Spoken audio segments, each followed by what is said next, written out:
জাকাত দিতে হবে কি দিয়ে? টাকা দিয়ে জাকাত দিতে হবে, কথা যেন মনে রাখেন। আর ওই জায়গার তর্ক এই জায়গায় এসে মিক্সচার করবেন না দয়া করে। আর একটা ছোট্ট কথা, সেটা হলো মনে পড়ছে, জাকাতের সময় এসে আপনার টাকার ভাগাভাগি। একজন লোক প্রশ্ন করেছে, আমার কাছে 40 ভরি স্বর্ণ আছে। কত? তা আমার 7 সন্তানকে 4 ভরি করে দিয়ে দিছি। কয় ভরি করে? এখন কয় ভরি আছে? 12 ভরি আছে, তাই না? এখন কি আমি 12 ভরি জাকাত দেব? আমি বললাম যে এটা কখন ভাগ করলেন? এই রমজান মাসে ভাগ করে দিব, এখনো দেয়নি। কেন দিবেন রমজান মাসে ভাগ করে? তখন কি বলছে জানেন? এইভাবে আগে থেকে দিয়ে আসছে।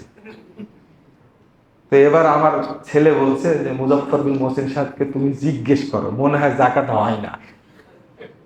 আস্তাগফিরুল্লাহ, আস্তাগফিরুল্লাহ। আচ্ছা, মানুষ যে এত প্রতারক এটা জানা ছিল না রে ভাই।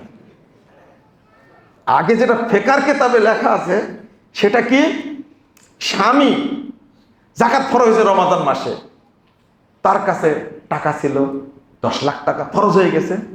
তো এখন সে করছে কি, এখান থেকে 8 লাখ টাকা স্ত্রীকে হাদিয়া দিয়ে দিয়েছে। তাহলে তার কাছে কয় লাখ আছে? জাকাত নাই। জাকাত কি নাই। এখন জানুয়ারি থেকে স্ত্রীর উপরে জাকাত ফরজ হয়ে গেছে। স্ত্রী তখন সোজা স্বামীকে হাদিয়া দিয়েছে 1 লাখ রেখে। কৃপণ মানুষ তো, যদি 2 লাখেও জাকাত হুজুরেরা বলে দেয় তাহলে মুশকিল। ও মাত্র 1 লাখ রেখে বাকিটা হাদিয়া দিয়েছে কাকে? স্বামীকে দিয়ে দিয়েছে। আর জাকাত হবে? জাকাত নাই। আচ্ছা, এই ফাঁকিবাজি কি এখনো চলে? লা হাওলা ওয়ালা কুওয়াতা। আরে ভাই, এটা কারেন্ট। এই প্রশ্নটা আমার কাছে করছে সরাসরি। আর একটা ছোট্ট, অনেক বিষয় তো, আপনি কোনটা বলবো।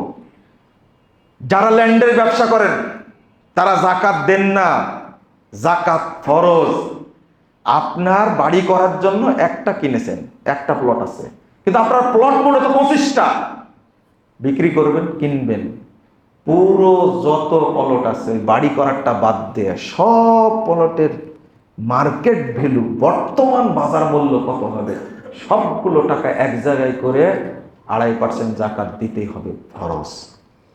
2, যারা ল্যান্ড প্রপার্টি ডেভেলপারের ব্যবসা করেন, ইনস্ট্যান্ট আপনার 4টা বাড়ি চলছে এখন। কয়টা? 4টা বাড়ি চলছে। আপনার পুরো টাকায় জাকাত দিতে হবে।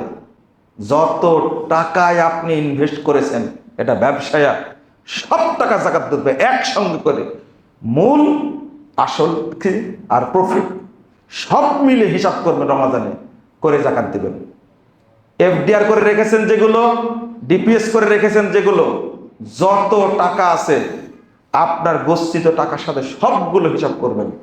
একজন বলছে আমার 300 কোটি টাকা আছে এফডিআর করা। ওরে হারাম, জীবন জানাতে।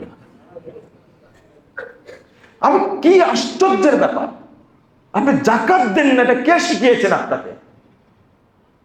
আপনি ঋণ দিয়েছেন, জাকাত 10 লাখ টাকা ঋণ দিয়েছেন মানুষকে, আপনার কাছে 20 লাখ টাকা আছে, কি করবেন এখন? ওই ঋণ বাদ দিবেন না, ওই ঋণ ধরে জাকাত দিবেন, সেটাই উত্তম হবে আপনার জন্য। না হলে জাকাত দিলেন না, 5 বছর পরে 10 বছর পরে ওই ঋণটা পেয়েছেন, এখন পুরো 10 বছরে জাকাত দেওয়া লাগবে ওই 10 লাখ টাকা। কঠিন হয়ে যাবে না? জাকাত দেওয়ার সময় ওই 10 লাখ টাকা যোগ করেন, এর সাথে করে জাকাত দেন। আর পট করে বলে দিবেন, আপনি পট করে বলে দিবেন যে না, ওই ঋণ দিয়েছি তো ওটা বাদ দিয়েছি, ওটা চলবে না। আল্লাহ যেন আমাদের বোঝার তৌফিক দান করে।